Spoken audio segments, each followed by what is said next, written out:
So, Grandpa always said, get your facts right before you open your mouth. First, looking at this with this ironwork and this very expensive stone right here, you would say to yourself, wow, this is probably the wealthy farmer, planter, successful, someone successful to afford this, those there. And he was successful. J.S. Fluellen, born September the 15th, 1845, March the 4th, 1915. And he was a member of a Masonic order. He was born into slavery. He was a former slave. Probably about, let's see, at 45, 50, 20 years old at the end of the Civil War. So from 20 years of age till his death in 1915, he became very, very successful as a former slave. This is really fascinating right here, this cemetery and this church. So come with me, the other Robert, and we're going to take a little look at it right now.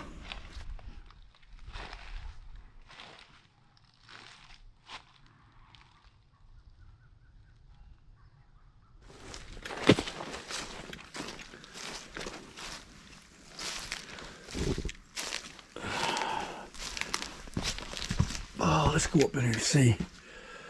Oh, look at this, would you? Huh. Like they just packed up and left. I wonder what the age of this building is. It looks like,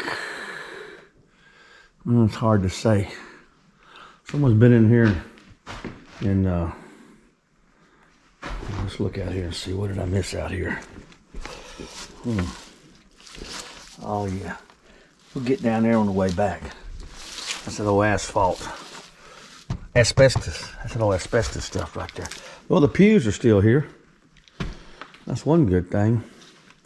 Left the pews, they left the piano, left the electric organ. Just abandoned here. Some of the siding's been pulled off, it looks like. Let's look at the last program. Oh, that was from Badcock Furniture. Old wooden floor. But the pews are still there. That's what's so neat. Abandon the pews. Wainscoting. Stops right there. Beadboard. Panel beadboard too. Windows have been taken out of here. Yeah. For the size of those trees, I believe it's been vacant a while. There's the old sink. I don't know what all this paperwork is I see around here. Balance sheet from the church. Look at this right here, would you? Oh, here's a program. Okay, let's check this program out here. Divine Destiny Ministry, Walnut Street, Dawson, Georgia. So this is from another church. For some reason it's here. And this here would be where the minister would have stood right up here. Can't believe they just left everything. He stood right up here and preached his sermon from right there. Take a look at that, would you? We'll get around the other side and take a look at it. I don't think it's that old. Just left it here. Kneeling pad right here.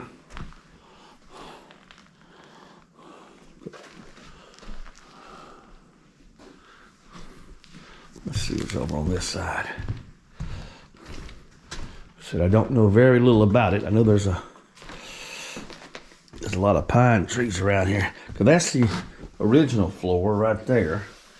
Underneath all the animal droppings or whatever. So they built this up. At some time they built this up, I guess, when they modernized it. I didn't bring my flashlight with me, but I see some wood, like it's old wood, recycled wood right there. Oh yeah, that's recycled 2x4 right there. know what's up in there. We'll just shoot the camera up in there and we'll look real quick. See if you see anything.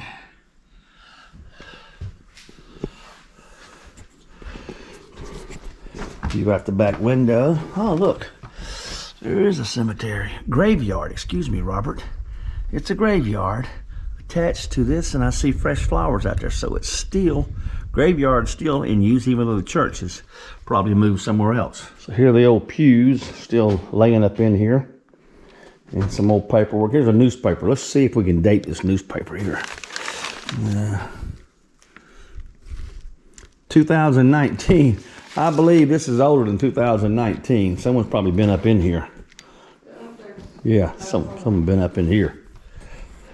So some of the paperwork here is dated 04. So I'm wondering if maybe someone, I believe this is older than 04 here, abandoned since 04. So I'm wondering if someone brought this stuff in from another church and dumped it in here. Maybe they had another sanctuary and the minister needed a place to store everything that he needed and just brought it over here. Let's check his back room out. Then there's the organ. There's the organ. There's a Wurlitzer. That's a famous name, isn't it? They got two of them here. So let's see what is in this back door over here. Yeah, I'm thinking someone stored some stuff. There's the back part of the back door still there. An old desk. Like I said, someone that come in here and got a bunch of lumber material out of here. Just a small sanctuary. It'll fall in one day, and it'll be pretty soon, too. You can tell by that wall right there. That whole wall's going to come in. Let's go out and take a look outside right now. Looks like what used to be an old chimney, possibly for a wood heater or something. It's fallen over right there. And there's probably the original siding on it. Let me see if I can get closer and look at that old wood. Yeah. Original siding right here. Maybe termites might have done got most of it.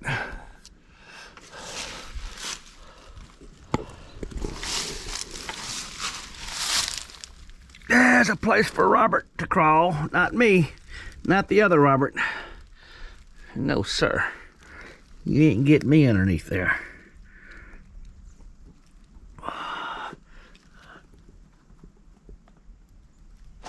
That'd be the back of it. Two back doors. Some steps that look like they moved those steps. Someone done tipped them up for some reason. I wonder what that is. That could be the old outhouse over there. That's what that could be.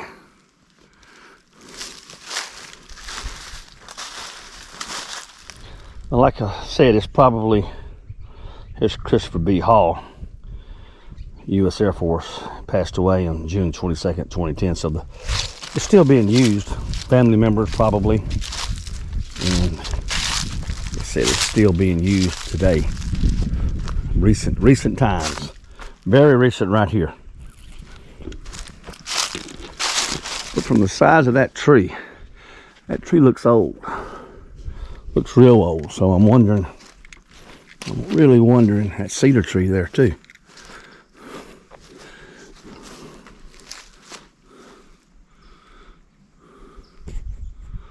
And that cedar tree, look at the size of that cedar tree. That cedar tree's been around a while right there. It really has. Here's something that catches my eye right here. I want to zoom in on this one right here. Oh boy. Thomas S. Peters, U.S. Army, Vietnam. December 26, 1945, February 24th, 2001. Vietnam vet.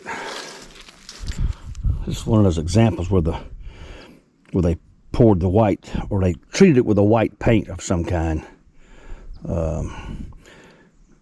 to highlight it. So 1963.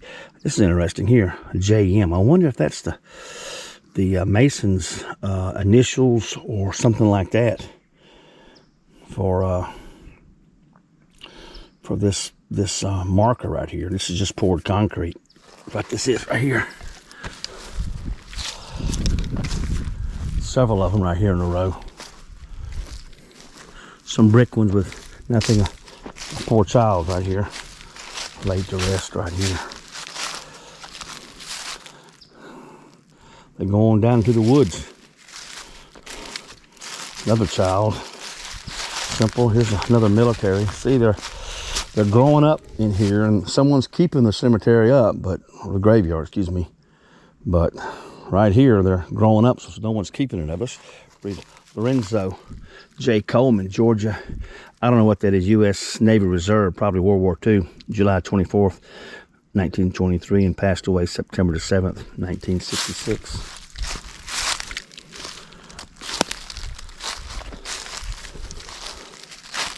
I'm wondering how far it goes over this way, really. We don't know. We see a small embankment right here, which could be the edge of the cemetery, or it could be probably the edge of the cemetery. I was going to say a road, but I don't think it's a road. Let's go look at that one over there. We missed one. Another Vietnam veteran, Marvin Walton, U.S. Army, Vietnam, June the 11th, 1938. June the 11th, 1995. How do you like that? Little Marvin. So you can see how it's just grown up here. Like I said, they've been keeping most of this open, but they've neglected to clean up the edges right here. That large cedar tree's fallen over. Here's two buried deep in the weeds right here. And actually two more up there. So you can see how they've been cutting the grass and cleaning it up to here, but not along the edge. Let's take a look at this right here. This is fresh flowers. Well, actually, fake flowers, but recently put out here. Here's an example of something that Robert and I find a lot of times, where someone just pours a slab, and then they scribe the name in there with the finger or stick. JC. Hat. Is that a Hatman? You tell me. That's a 2-6. I can't make that. It could be a 5, and that's a 3 something right there. Moss on that there, and I can't read the rest of it either. Here's a neat example of a nice marker stone. Here you go. The old metal funeral home placard that had a piece of glass here, and behind there would have been a card or something with the information on there. That Brooker is the last name. Year 1848. January the 26th, 1918. So now we've got a date. That's 1918, isn't it? Yeah. So now we've got a good date to establish about how old some of this place is. And I think it says their mother. Look at this work. You can barely see it because it needs to be cleaned up a little bit. But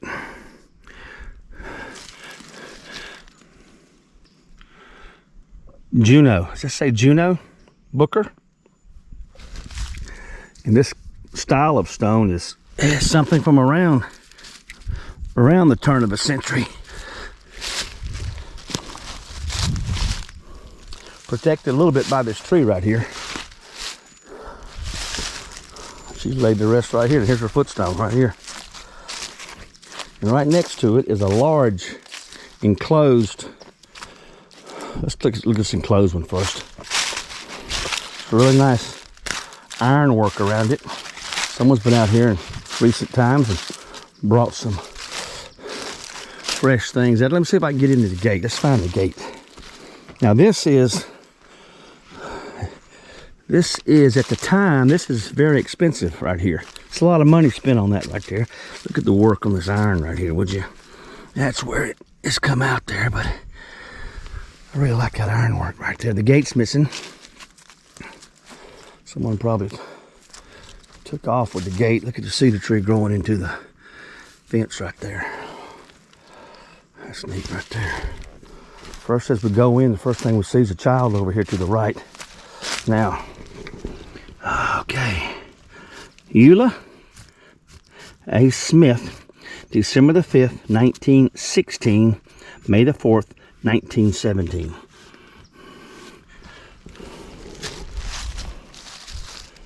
Okay. I'm going to kneel down on you here. Saffronia Smith. Okay, they're related. We got a Smith here. September the 23rd, 1876, April the 7th, 1917. And we've seen this kind of work before on some other markers. This love at the top. Is that what we got? It's real pretty. Little extra work right here. I love that work. It's protected by these trees right here. Look for a marking or something. I don't see one. But a real nice stone. So to have afforded to pay for this in 1917 would have been a pretty big expense probably for someone. Okay, now this is a child right here in a false crypt. I don't know if I can, in the stone that's come out of there, it's supposed to be up in there. I don't know if I can read this because I didn't bring my flashlight. Curly. It says Curly. Does that say Curly? Daughter of J.S. and L.W. Flewellen. Oh, February the 6th, 1898 possibly. March the 8th, 1898. Yeah. The child lay to rest right there in a really nice false crypt. Now here's another false crypt that is setting up on these big pillars right here, these long pillars. I've never seen it like that before. And someone's brought flowers recently. Let me see if I can read this one. Maddie M., wife of J.S. Flewellen, June 26, 1895, age, is that 35 years? 35 years? One that they've scribed, and I ain't gonna try to read that from this angle without my flashlight, but you can see, I see October, and we'll, if y'all can look at the video, maybe y'all can make it out. I'll try and get a couple of different angles of it.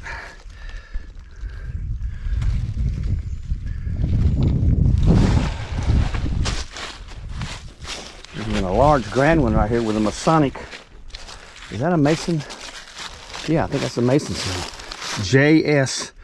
Flewellen, September the 15th, 1845, March the 4th, 1915. Flewellen. And a large stone too. And would be expensive in that time period of 1915. To put that up there. Had it brought out here, way out here in the country. Well, really it was a thriving community probably when this gentleman passed away. See, it's got a fern right there. And the last one, another one that's, it looks to be, well, it might have been stamped. See if I can get this off here. And I cannot make much of it out. M.O. Mose, M.O.S. Flewellen. That's about all I can make out of that one right there. I didn't bring my flashlight with me, but protected by these trees right here. Like I said, some money involved right here when to pay for that, to pay for these expensive markers here. Here's a whole another row right here, right along the side of this fence, close by. And then a big open spot, and then another burial up there, and then the church building. So I'm trying to figure out who this is behind me in this nice, I'm just gonna read one of them here. If I can. Mose Pickett, Born something 1940, and I cannot make out when he passed away, but you can see the condition of them. They're not in the protection of this tree. They're out here in the open. Now I walked past these when I came in, so I'm coming back up here. This one's leaning a little bit, but you can see the size of it. This is a large, right up a tree growing up against it. Footstone right here. Walls, I see the name Walls. Oh, if I can get down here. Alcester, is that it? Wife of, is that Reuben Walls? April 13th, 1858, June the 16th, 1919. So the question, oh, look at this work right here, would you, the dove. Hope right there. So the question I have is this an African-American cemetery? The church, I looked it up on Google, is African Methodist Episcopal. And the question is it African-American cemetery? If it was, then she was born at the time of slavery, 1858.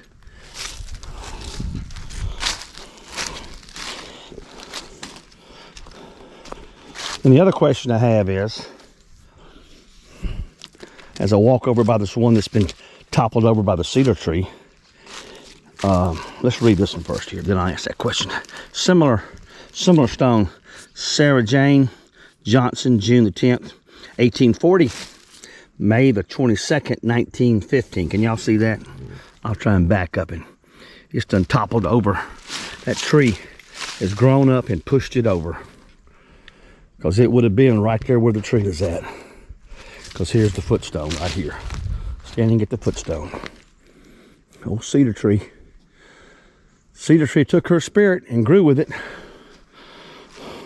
So again, the question, is this an African-American cemetery? That's a African Methodist Episcopal, or African Methodist Episcopal Church. Is this an African cemetery? Or they shared the cemetery? I don't know. Here is a very large stone, similar to the one that's behind the nice gate down that has fallen over, crushed the cover stone. Let's read this here. Can we read that? Roxy, wife of possibly I.H. Harper, born October 18th, 1856, died August 18th, 1881. So now we've got 1881 as the oldest date that I found right here in this cemetery, by this large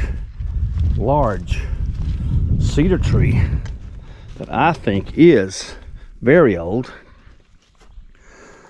And so if you look at the layout now, got the church building, got newer burials there, big open spot. Then right here, the other family, 1900s right there. So it makes me think, is this a mixed match? Is, like I said, was this originally the local plantation owners cemetery, or could it be that it's all African American? I don't know, unless I did research on these names to find out. Another one, two actually unmarked. One collapsed and one a slab. And right along the bank of this road here, here's another one. No markings that I can see at all on it. Possibly one there where I see an indention.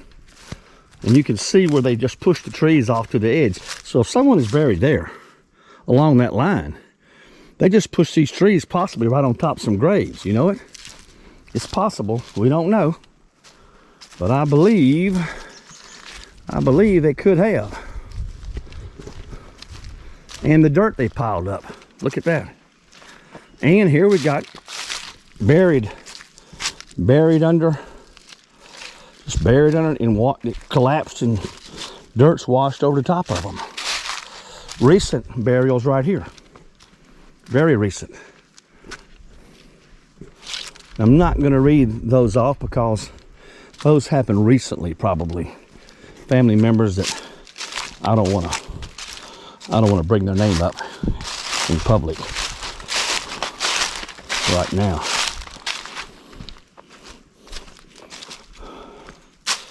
So this is interesting right here. Let's take a look at this one right here. This was scribed too, similar to what we had seen before. See how they just poured a little concrete and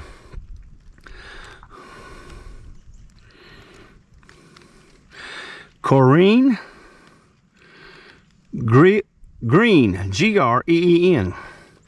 born, it says EC, 15th or 1943. Died, and I cannot see what that is. 44. 44, so this would be a child right here. And right next to it is one that I'm going to try and read it too.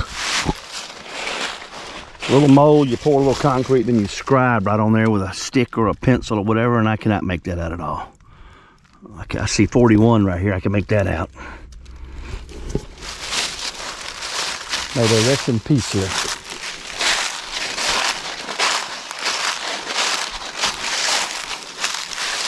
Some more. So these are the 40s. There's some just a few months ago right over there, and right down there, possibly family members. Some large ones up here that could be 1915s, pre-1900 right over there. So it's a mix-up of a lot of different dates right here. Another example where they sort of whitewashed it. Emma Powell, born 3-something-6, 1952, died January 14th, 1957. May you rest in peace, Emma.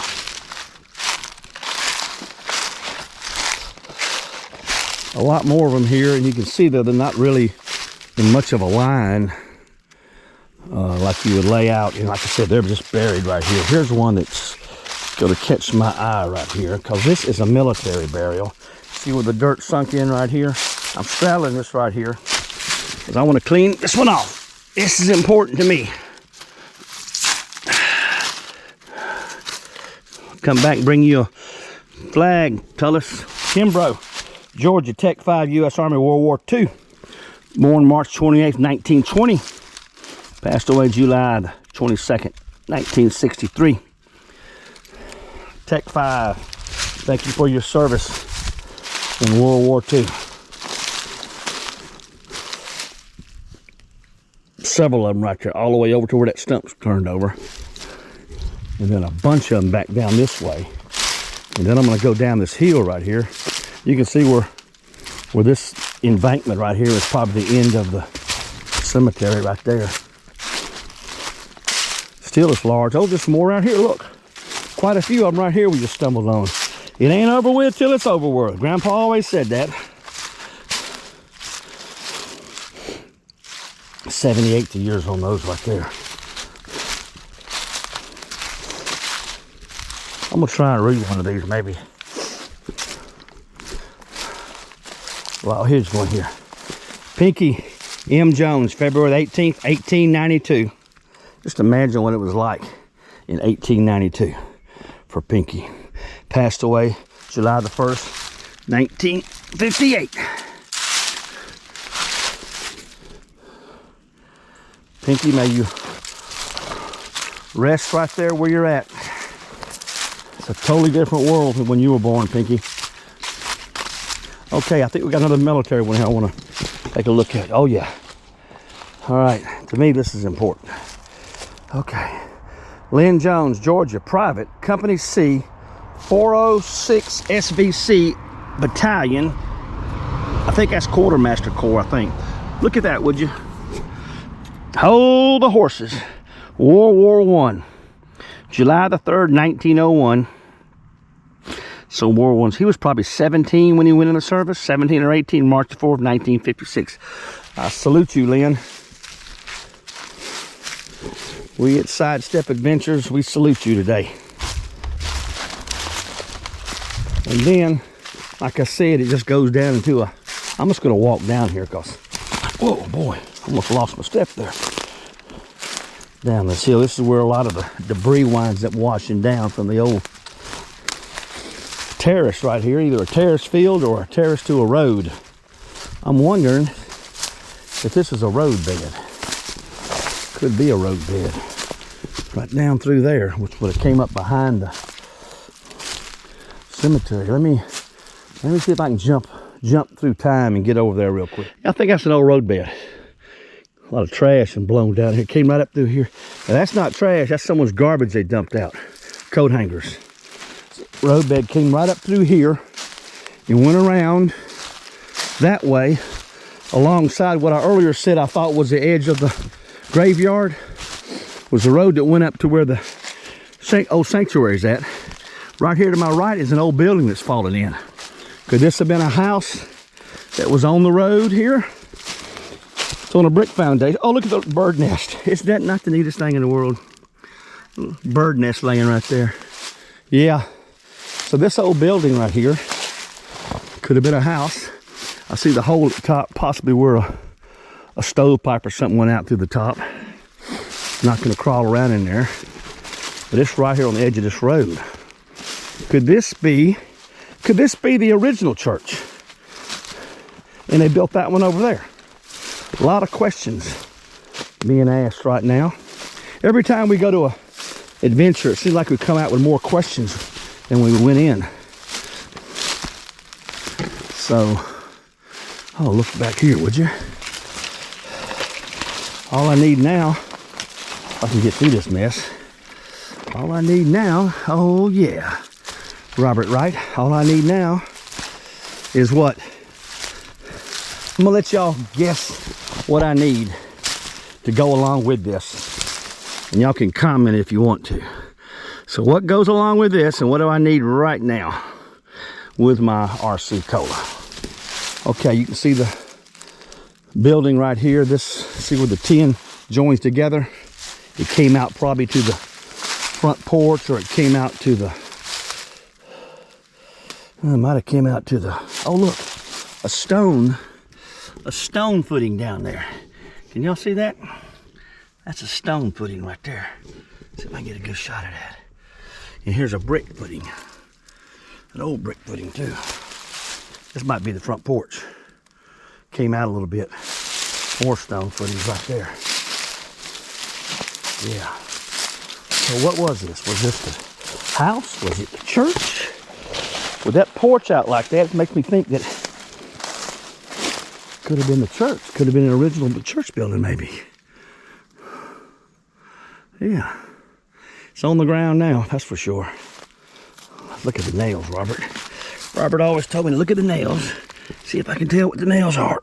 And I can't tell. Oh, round nails. Round nails. Round nails. Post 1900.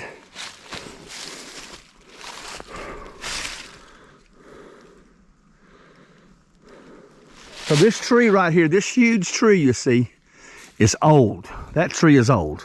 That's on the corner of possibly the cemetery, probably the landline. However, if we walk back this way, deer season's over with us, that's why I'm not really worried about them. I'm gonna walk back this way, I'm gonna go right up through here. I see a big cedar tree up there I wanna look at and see if this cedar tree is in any kind of a line with the property and what kind of terrain we got up here. And that building back there, as I'm walking through here thinking, that could have been a parsonage. Could have been the preacher's house. Here's that cedar tree I was telling you about. And there, if you can see my fingers where the graves were buried, this could be the old road right here, or this could be the old road. I don't know. Or this might just be a wash. Goes right up through here. Oh, see these other trees that have fallen 50 years ago, 100 years ago maybe. I'm gonna walk up through here. See if I can get through this mess. Find my way back to wherever I parked. There's a little bottle right there. It's not that old. It's in a snow bottle. Right there, I'm gonna leave it right there. I got enough bottles. A little beer can, looks like. A little beer bottle. A recent soda pop. Well, there it is. I found it. I sure have found it. Somebody call Robert and tell him to bring the metal detector and the shovel. Okay. So, I'm going to comment on this a little bit. No, it's not the horse barn. But Robert can tell me what it is. I don't want to get too close. I don't want to fall in. Matter of fact, that piece of wood right there might be part of the old seat. I don't know. This is the old outhouse right here. Round nails on it. Termites done got to it. Except for that nail. That is a square nail right there. That is a square nail. Could have been recycled wood. They could have took the wood down from another building and built this. I'm gonna go look at the backside. I don't want to fall in anywhere. Look at the backside over here. Oh yeah. Oh yeah. There's the back and the tin roof. That's what that is. So here's an old vase probably that was over here. Probably broke. Someone threw it out. It's got a number on the bottom. As a matter of fact, it's got a name down there. Man, I can't read that. I can't read it. Let me cut the camera off a second and take a look. All right, it says Cleveland, Ohio down there on the bottom. Cleveland, Ohio. Don't know how old it is, but it was nice when they put it on some poor departed loved one's grave. We're gonna leave it right there for now because they threw it over here in the woods when it was, that is possibly an orange juice bottle and a whiskey bottle or something. More trash, paint cans, and junk just thrown right here. And there's people buried probably right there. And look at the trash that's been dumped here over the years. Right here on the edge. Let's see if we can get through there. Get past this big cedar tree. So here's one completely covered up. One behind it. And that trash is right there underneath this tree that's fallen over right here. That's how close we are to where people were dumping their garbage. Well, there's some more trash. Now, I really don't know if there's anyone buried here or not. It's hard to say.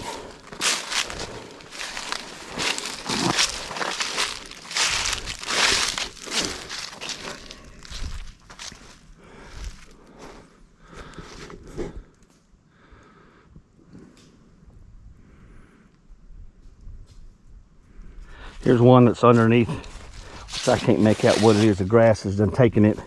It looks like it's, could be, this could be one big stone right here. It's large though. It's all the way up to here. Could be poured concrete. Like I said, this green space right here has nothing showing in it, but I don't know. It's hard to say if there's people laid to rest here or not.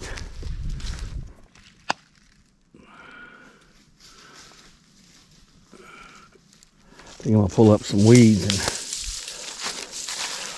since there's no Boy Scouts volunteering around here, I think I'm gonna try and clean some of this up too. Take a little better look at it. Oh yeah. Might be able to get something out of there, I don't know.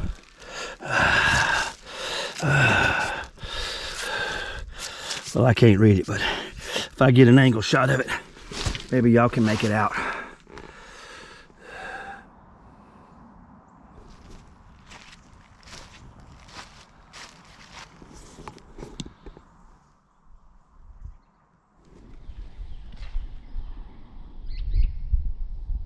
First, looking at this with this ironwork and this very expensive stone right here, you would say to yourself, wow, this is probably the wealthy farmer, planter, successful.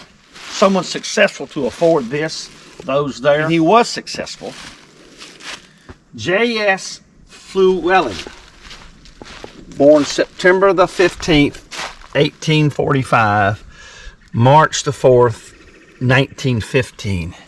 And he was a member of a Masonic order. He was born into slavery. He was a former slave. Probably about, let's see, 45, 50, 20 years old at the end of the Civil War. So from 20 years of age till his death in 1915, he became very, very successful as a former slave and a member of a Masonic order. There was a Masonic order that was started in either Boston or Philadelphia that was of African descent, started by free slaves. Can't remember the name of it right now, but he was probably a member of that. They had some really high values, work ethics, and he's very successful. His wife is probably buried right here. This is probably his first wife. Could be his first wife. Her name's Maddie. We're assuming that's her grave. And right next to it, his child. His child right there. His child right here. Let's look at his child real quick. Curly. We went over this before, but the cost of this marker in 1898 would have been someone that was very wealthy. And this one here could have been another daughter, an adult daughter, or maybe even a sister, because her last name is Smith. This could have been his sister, maybe, I don't know, without doing some more research, but very expensive. So he was very successful, and you can find some of this information on the internet, because that's where I got the information. That's the reason I came back to do this over again, sort of. However, you will notice here was a Flewellen that I think that passed away in 41. I think that's a 1941, C.E. Flewellen. I don't know what the C.E. stands for. I don't know if this is a man's initials or a woman's initials. Could this have been his second wife that lived a long time, and by 41 the family fortune was gone? And if it was gone, then all she could afford was a simple hand-scribed concrete poured, or is that a son that survived? I don't know. And then down here on the end there's another simple one, not very expensive, but I don't see a date on it. It simply has a name, Moses maybe Flewellen, with the initials of the craftsman that poured the slab. No date. However, it's probably a relative of his. So as I was saying, like a lot of people would assume, I assume something and I assume wrong. Grandpa always said, get your facts straight. And after doing a little bit of research, I want to let you know that this was a church, which could be Red Hill. That could be Red Hill Church also, because we're on a hill. And the school, which he probably had something to do with, because if he had a fortune in money, he could afford to educate post-Civil War the freed slaves. Not many, if any at all, were ever educated while they were in slavery. But once they were freed, there was a school right there that he had something to do with.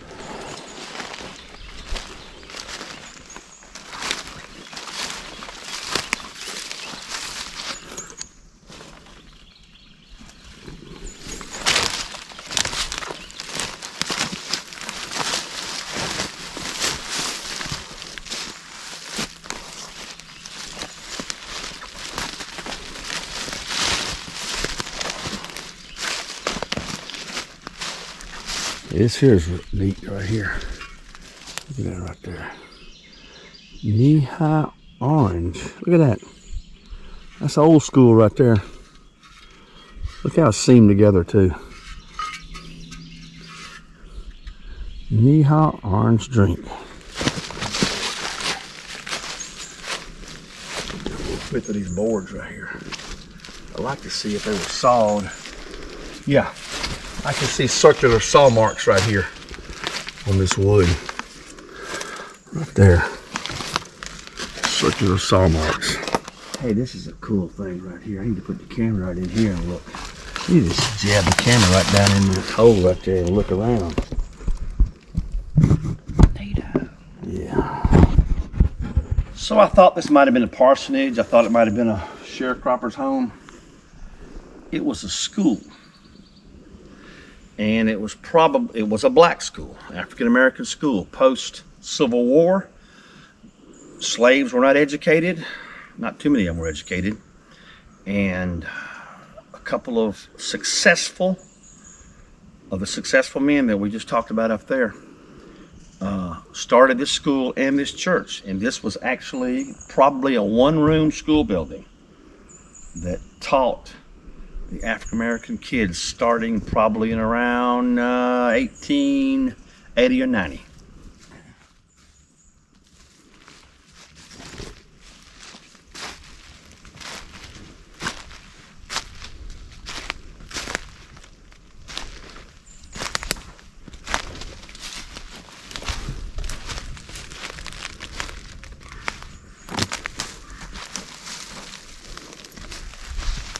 Yeah, this is the brick pillars right here.